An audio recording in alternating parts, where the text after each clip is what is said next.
Hey, welcome to my YouTube channel. Hello and welcome to my YouTube channel. My name is Nena. Thanks for clicking to watch this video. Today, we'll be diving into a very hot topic that has been making waves in Sweden. And it is Sweden's tighter immigration policies proposed in early 2025. If you have any plans of moving to Sweden or you already live in Sweden and are about to apply for citizenship, then you may want to listen carefully because there is a lot of change coming. Let's get right into it. Let's start with one of the most significant changes, and that is the extended residence requirement. This means how long you must have lived in Sweden before you qualify to apply for citizenship. Currently, you need to have lived in Sweden for 3 or 4 years, depending on if you're here with your partner or your Swedish spouse who is a citizen, or if you're from an EU country or outside of the EU, or if you hold a work permit. All of this influence how long you need to wait before you apply for citizenship. But now, with the new rules, you have to wait for a whole 8 years before you qualify for citizenship. Now, there are exceptions to refugees who can apply after 7 years. Also, for those who are here with their partners or with their spouses, you can apply after 7 years, but only if you've been with your Swedish partner for 5 out of those 7 years. This is a huge change. And if you're someone who's planning to move to Sweden, you have to know the wait just got a bit longer.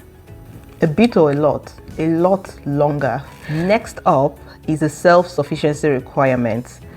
Before now, or currently, there are no specific rules that requires an individual or an applicant to show that they can financially support themselves at the time that they make the application.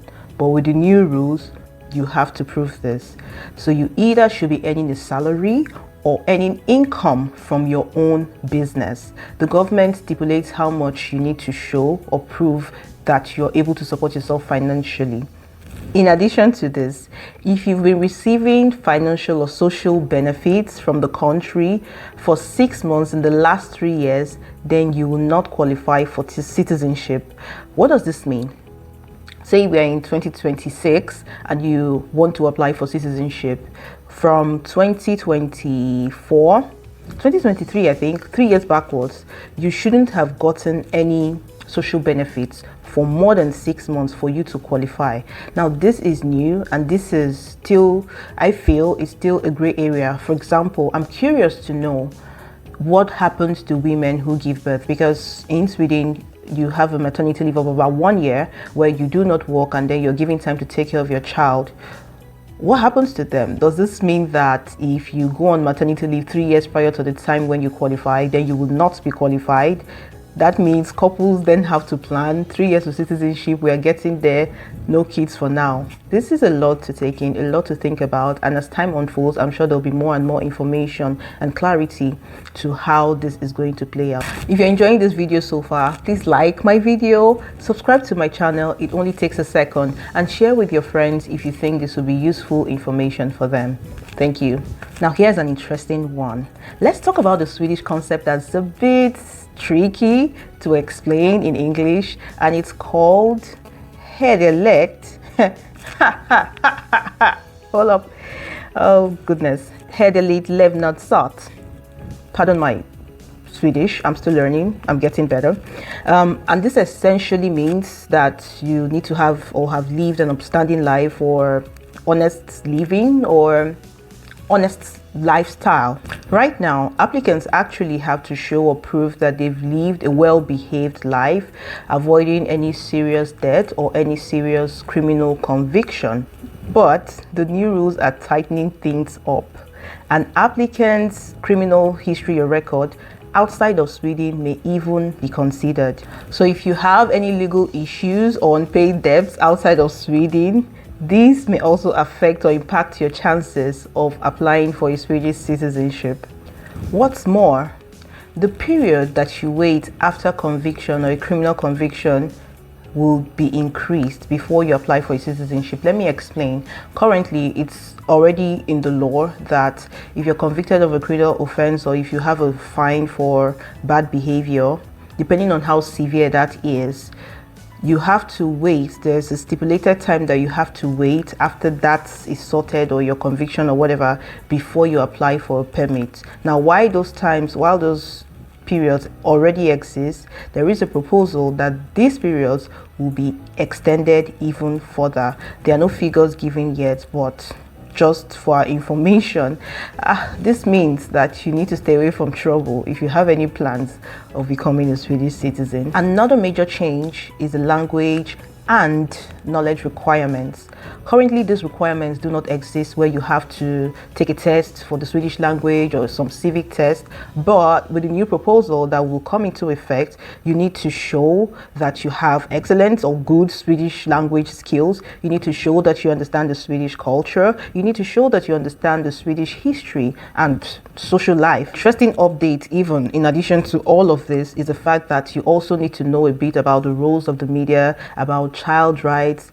I mean, it's a lot of things that you're going to be tested on, and according to the proposal, these things are supposed to make sure that the prospective citizens are well versed in the Swedish culture and way of life. So if you're not already fluent in the Swedish language, it's time to start practicing those tough Swedish words like Q, the SJ sounds, and all of those very tough sounds. It's time to start practicing if you want to become a Swedish citizen. Now, I just talked about some of the major changes that are coming, but in addition to this, there are a whole lot more proposals or points that were made. I'll just highlight a few of them.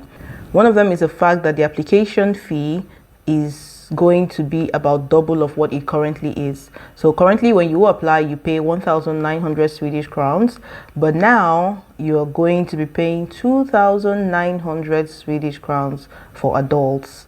For kids, I understand that there was no fee, or currently there is no fee attached, but with the new proposal, kids will have to pay 475 crowns per child. So the more children you have, the more money you pay.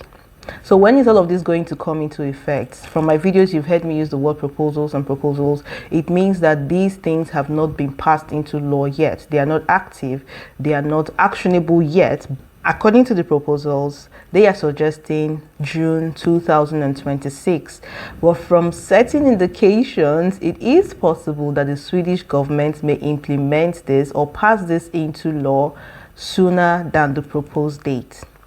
In addition, and a very sad news actually, for those who already have their citizenship application with the Swedish migration, is the fact that the Swedish government plans to apply this retroactively. What does this mean to you? It means that if you've submitted your application already, when the new laws come into motion, you will also be judged by the new rules. For example, let's say the laws come into effect 1st of January 2026. Even if you have submitted your application in previous years leading up to that and your application has not been processed, the new law will be enforced on your application. What do I think about this? I think it's quite sad, especially for those who already have the application in the system. For some of them, they may have already been waiting 2-3 years already with no feedback, and to add another maybe 3-4 or even more years to it, I cannot even imagine how this is going to take a toll on people. But be that as it may, we are seeing some persons have begun to make petitions to see if the Swedish government is going to reconsider or not act in this line.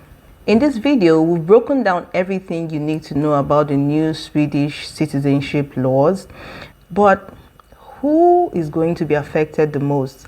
And for those who are yet to be in Sweden, can you still make Sweden your new home or your dream destination?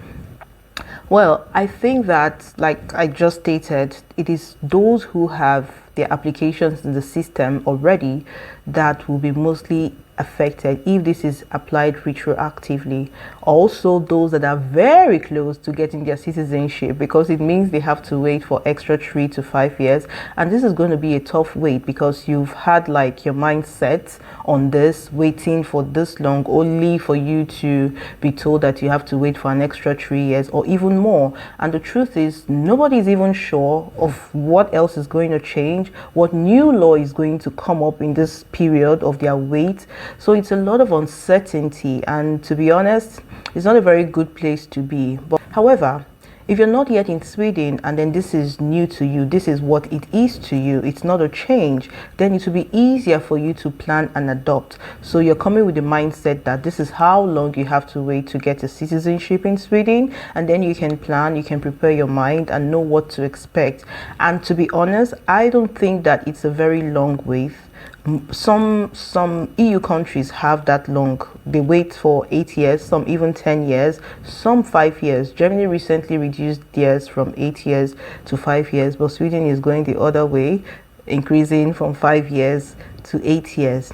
So in essence, if you're still looking to make Sweden your home, then it's still not a big thing to discourage you. But again, if you want it faster, if that's your core, if you're on your list, you really want somewhere where you get your citizenship faster than 8 years, then you want to consider Netherlands or Germany or other countries. Engage me in the comments. What do you think? Are you in Sweden? Do you already have an application running? Do you still plan to come to Sweden, or are these new rules changing your mind? Let me know what you think in the comment section, and I'll be right there to respond to you. Well, until next time, thank you so much for watching this video. Hederligt. Take care. Bye.